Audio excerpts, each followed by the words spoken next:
Jadi siasatinya untuk poli-poli padat ini sudah ada 2 season. Jadi ada pagi sama siang untuk mengatasi kepadatan di poli pagi kayak gitu. Kayak sudah dipercaya diurai gitu ya. Diurai. Oke, untuk masalah SDM tidak menjadi sebuah catatan untuk bagaimana mengurai persoalan masalah ini. Waktu saja hari ini yang dilakukan yang dilakukan oleh Karu Rawat Jalan untuk memecah 2 sesi. Itu betul-betul signifikan mengurai persoalannya. Iya, Pak. Jadi kalau cuma 1 sesi di pagi aja itu sangat membludak. Iya, ruang tunggunya juga nggak cukup.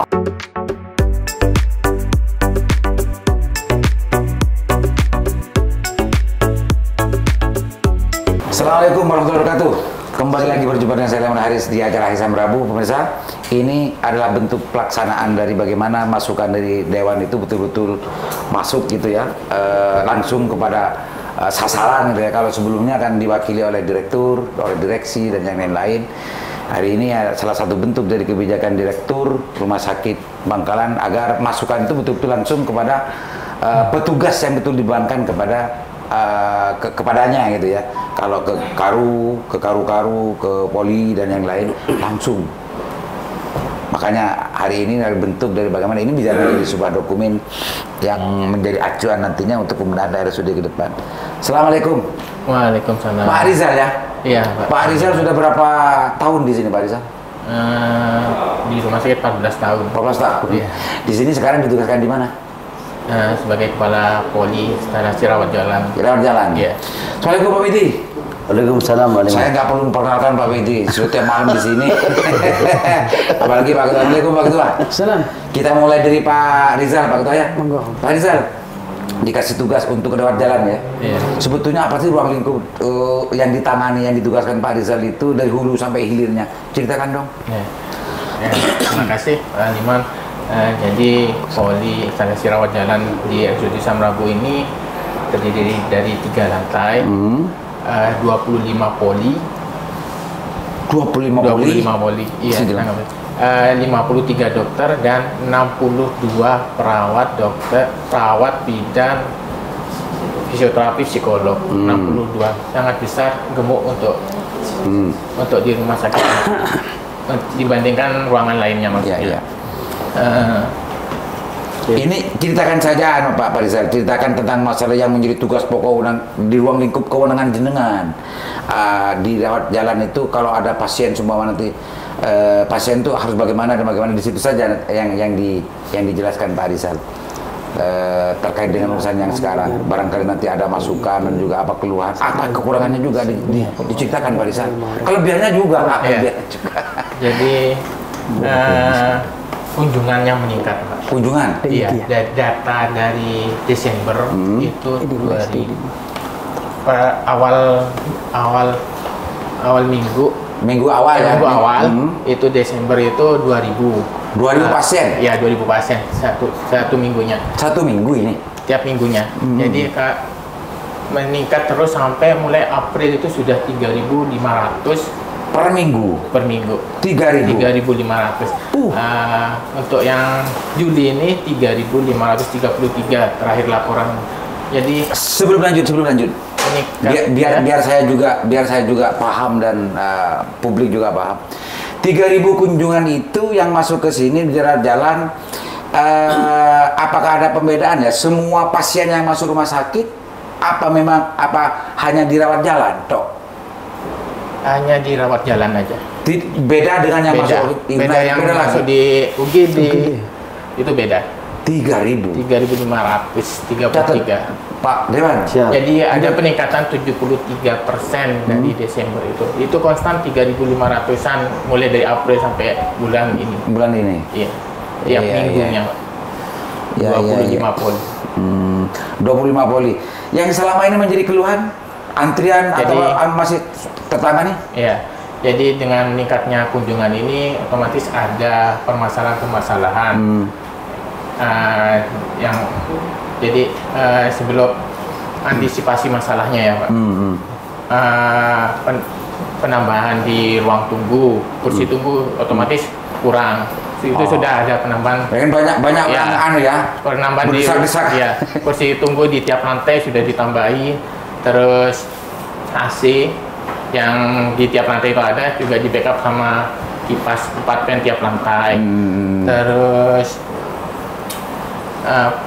ini kedepannya nanti ada penambahan farmasi lantai 2. Jadi untuk membackup farmasi di lantai 1 yang antriannya juga banyak. Selama ini yang menjadi di bawah kewenangan dan juga tanggung jawab dari Pak Rizal itu berjalan, cuma tidak begitu normal gitu karena banyaknya kunjungan gitu Pak ya. Kunjungan, iya. Gitu Pak Rizal ya. Salah satunya adalah kursi tunggu. Berarti pengantri banyak ini Pak. Pengantri banyak. Terus apa namanya? Antrian ke obat, antrian masuk kan juga beda, antri juga semua ya. Iya. Dan di tempat yang berbeda. Pak Abaidi, Pak Abaidi kan tiap hari ke sini kan. Ya. Ini salah satu penjelasan di jalan. Ternyata banyak undung ini justru menimbulkan meskipun tidak sampai tidak sampai gaduh. Tapi tidak normal gitu ya Pak Rizal ya. Gimana ya anunya Pak, catatannya Pak? Kalau saya Pak Liman, terus terang di Poli ini kekurangan banyak aslinya. Termasuk ya Pak Rizal, kemarin ini saya ketemu dengan orang Cuno ini, sampai lo nemu kursi roda. Ya. Ketika orang yang mau ke Poli ini kan Pak Rizal lumpuh, nggak bisa jalan. Kekurangan itu sehingga bawa dari rumahnya. Ini kan miris. Berapa disediakan di sini Pak Rizal? Kursi roda? Iya. Kursi roda itu di bagian informasi sekitar 23. Nggak nutut. Iya. Saya prediksi kalau 50 sudah cukup. Dari 3.000 kunjung 23 itu mingguan. Kalau yang dikeluhkan Pak Abaidi ini sudah menjadi catatan ya? Sudah Pak, sudah kita sudah melakukan tahap untuk menambahkan kursi roda. Terus tambah lagi Pak Liman, bukan kursi roda, jadi bed yang biasa di jalan dibawa. Ya. Itu memang kurang banget. Dan itu juga menjadi bagian dari tanggung jawabnya Pak Rizal? Bukan. Kebetulan saya sebagai kepala Prokes juga, kan sebelumnya itu ada di FO informasi, nggak bagian dari saya. Tapi per bulan ini sudah bagian dari Yanmet. Sebelumnya sudah melakukan telaah untuk penambahan kursi roda dan berangkat. Apa namanya itu Pak? Berangkat. Iya. Itu kalau sudah terjadi semacam itu, nggak langsung dikomunikasikan dengan pihak direksi? Sambung ya. Iya. Bukan ketidaktahuan dan bukan ketidaksadaran Pak Rizal melihat dari banyaknya kunjung sehingga terjadi pelayanan yang kurang maksimal itu, bukan dibiarkan Pak Rizal. Sudah melakukan. Tanggapi Pak Ketua. Saya melihat ini Pak Aliman kan tidak pada langsung persoalan di Poli, tapi pangkal persoalannya mulai dari pendaftaran ini sudah membludak. Kalau merekam tadi apa yang disampaikan Pak Rizal, per minggu itu sudah mencapai 2.000 sampai 3.500. Ini kan lonjakannya kan luar biasa. Di Rumah Sakit Samrabu ini punya namanya mobil Samrabu mobil ya.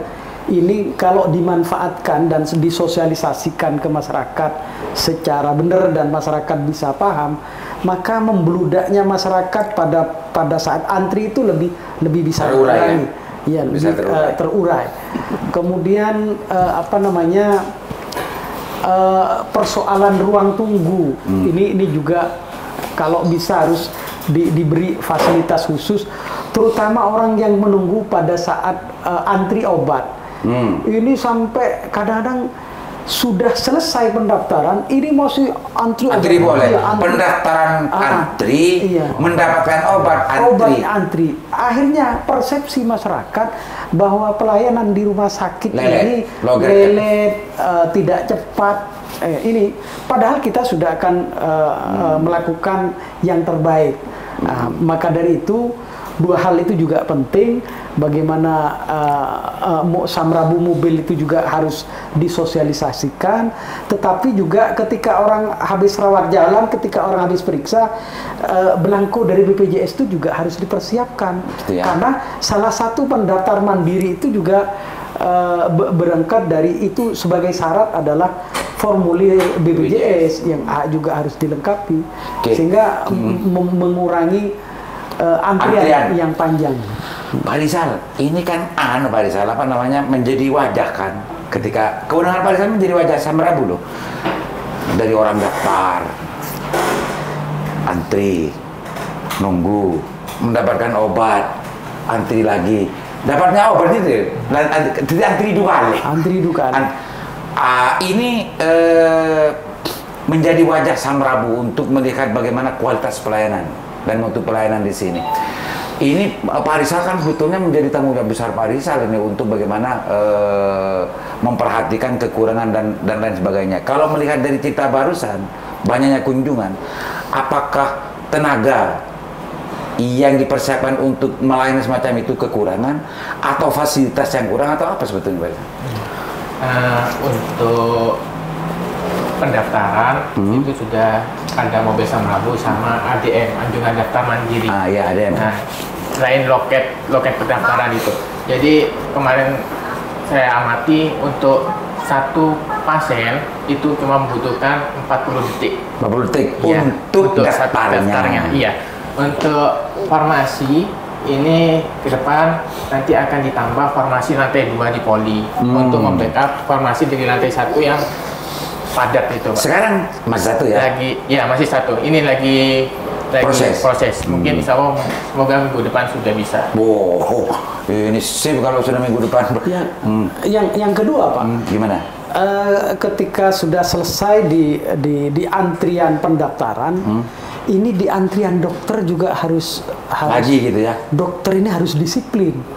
Orang paling disiplin di dunia ini kan dokter mestinya, karena sudah dilatih, sudah kedisiplinnya lebih dari orang kebiasaan. Tapi ini itu, kadang dokternya di pengumuman depan tulisannya jam 9, kadang jam 10 baru datang, bahkan jam 11 awalnya lumpuh. Pak Rizal, model yang diterangkan Pak Ketua itu menjadi catatan nggak oleh Pak Rizal? Ada. Jadi, artinya menjadi catatannya Pak Rizal untuk bahwa dokter ini mestinya jam 9 nggak hadir. Ini menjadi catatan Pak Rizal untuk apa, sebagai penanggung jawab dari evaluasi dari sini. Iya. Dicatat Pak Rizal? Dicatat, Pak.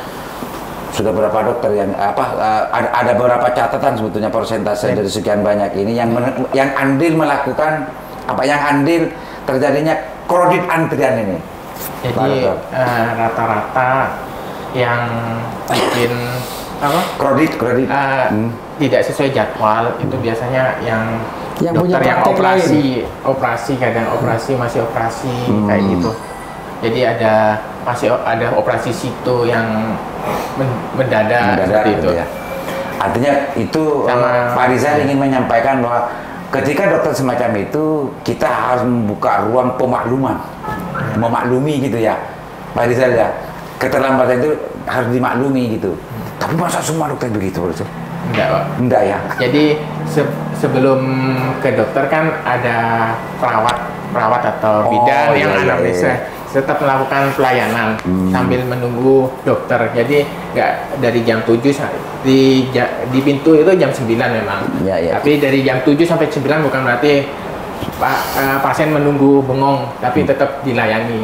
Anamnesa saya itu mendampingi gitu. Pak Liman mendampingi dan mengantar orang berulang-ulang ya. Berulang-ulang. Ya. Jadi dokter ini kalau alasan masih operasi, misalnya dokter kandungan, ini bisa dimaklumi. Tapi kalau saya lihat kan banyak yang punya praktek-praktek di luar. Praktek punya sendiri, praktek masih nyabang ke praktek yang lain. Ya. Jadi, tapi itu kan bukan kesalahan juga Pak Ketua. Praktek di luar itu bukan salah. Tidak salah. Tapi mengurangi tapi konsistensi waktu yang sudah ada itu harus ditepati. Itu menjadi catatan juga Pak Ketua ya. Tapi Pak Rizal kan tidak bisa sampai ke sana ruang kekuasaannya, Pak Rizal ya. Apalagi dokter, Pak Rizal ya. Jadi kalau dokter minimal Pak Rizal ini laporkan ke direkturnya. Minimal. Jadi kalau dokter itu ada bidang yang terkait, namanya bidang pelayanan medik. Pak Yayat ya? Pak Yayat ya? Dokter Febi. Oh, Bro Febi. Iya. Dokter Febi juga kadang. Ya, ini. Maksudnya ini Pak Rizal ini jangan diam gitu. Ketika dicatat semua dokter-dokter yang kurang disiplin ini, jangan ditaruh di rumahnya catatan. Kasih ke Pak Direkturnya gitu loh. Ya Pak Rizal, begitu Pak Rizal. Karena itu tugasnya Pak Rizal. Dan Pak Rizal tidak mempunyai kekuasaan seluas itu untuk menegur. Dan nggak lo enak, dokter atau Pak Rizal. Setidaknya tanggung jawab itu, ini masukan dari Pak Dewan, bukan dari saya Pak Rizal. Catat ya, lo datang baki. Saya negor mana langsung Pak Rizal. Mau melakukan itu Pak Rizal? Selama ini Dokter Febi juga turun juga ke bawah sambil ngawasin dokter untuk masalah itu. Iya. Sudah disadari, makanya sudah langkah-langkah ini Pak. Teguran terhadap dokter, terhadap para medis yang tidak disiplin ini harus juga menjadi catatan penting. Jangan hanya dokter pada saat malpraktek saja yang diberi sanksi, tapi juga harus itu juga kedisiplinan itu ya. Iya. Dan itu muaranya pasti bisa dilihat dari catatan ke rawat jalan, apa namanya, ketua apa, kepala namanya. Iya, karu rawat jalan. Akan bisa dilihat gambarannya itu di catatan karu rawat jalan. Iya. Ya. Sudah ku bila komisi D muntah karena teku catat ini.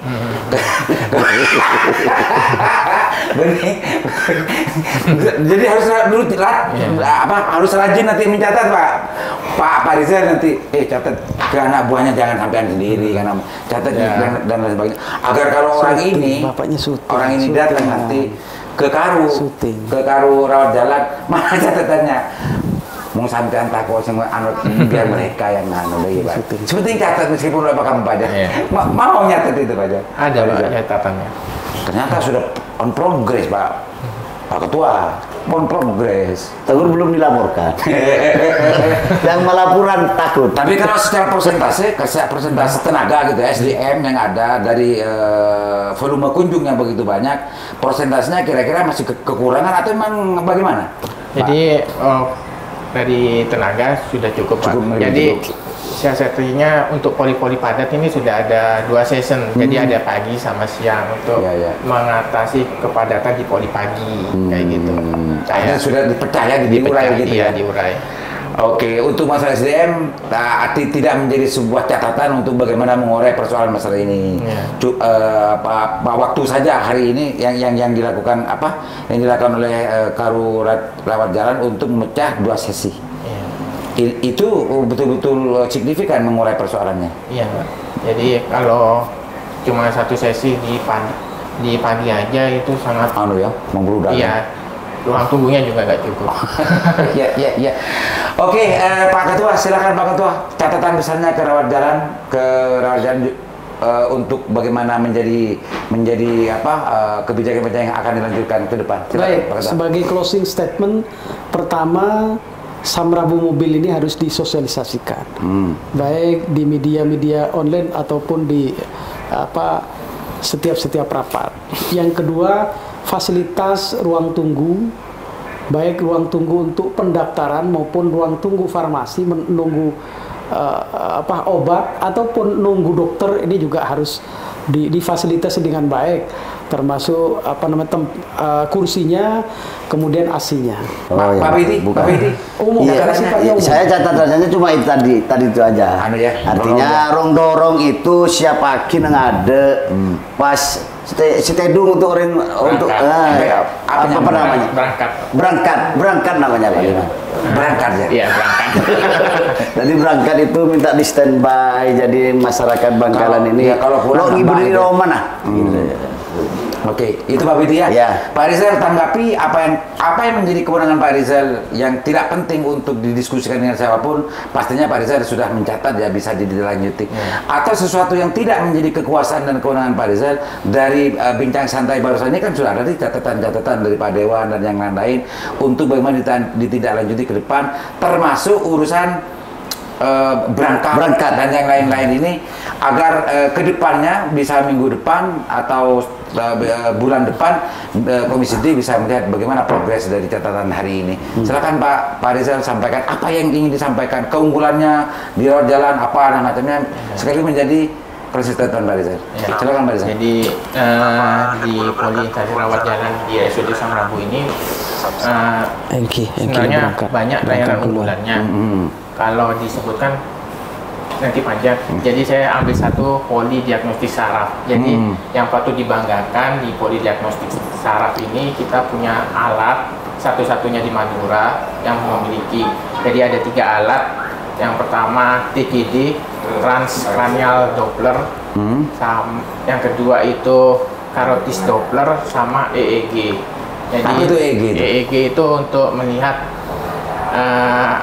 listrik di kepala, mendetek arus listrik. Oh iya, gitu. iya. Jadi kayak seperti pasien-pasien yang kejang, terus epilepsi itu tuh bisa dilihat di situ.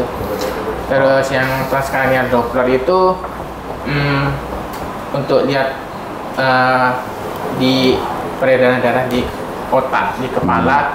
Jadi arus sama arah pembuluh darahnya bisa dilihat. Kalau yang carotis artinya Doppler, alat itu justru betul-betul membantu terhadap penyakit saraf ya. Saraf. Iya. Dari 3 alat itu poli saraf ini juga merupakan poli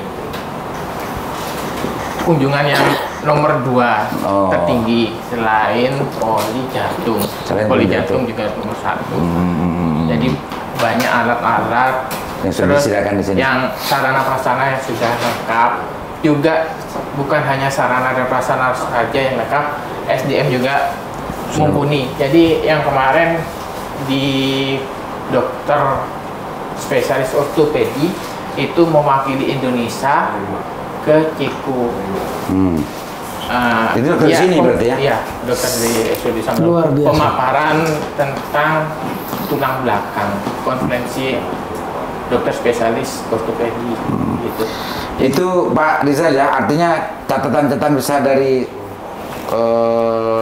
Komisi D yang perlu untuk dicatat tebal-tebal yang masalah berangkat dan kursi roda. Di samping juga banyak unggulan-unggulan di poli-poli di sini. Itu penting untuk menjadi pengetahuan dan informasi dalam masyarakat bahwa di Samrabu ini yang punya perangkat dan alat semacam itu hanya di Samrabu untuk di Madura, untuk di Madura. Jadi nggak usah kemana-mana datang saja ke sini ya. Yang penting tidak untuk menambah kreditnya antrian gitu. Gitu Pak Rizal ya. Ada lagi yang mau sampaikan? Jadi poli Irja, poli rawat jalan dari RSUD Samrabu ini sarana prasarana sudah lengkap, SDM-nya profesional, juga mendukung untuk visi rumah sakit menjadi rumah sakit pilihan utama masyarakat Madura dan sekitarnya. Oke, itu Pak Rizal ya. Pemirsa, itu catatan besarnya dan harus menjadi perhatian khusus juga, perhatian khusus dan serius oleh direktur, karena kalau apa yang disampaikan Pak Rizal ini sebetulnya ruang lingkupnya adalah menjadi wajah pelayanan kesehatan di Samrabu. Kalau ada 1-2 pasien yang akalkan nih bahwa tidak ada berangkat dan kursi roda, apalagi katanya Pak Baidi tadi itu justru ngibur di Roma, itu menjadi sesuatu yang kontraproduktif dengan apa yang diceritakan Pak Rizal. Ada unggulan-unggulan yang sangat luar biasa di sini. Mohon maaf. Assalamualaikum warahmatullahi wabarakatuh.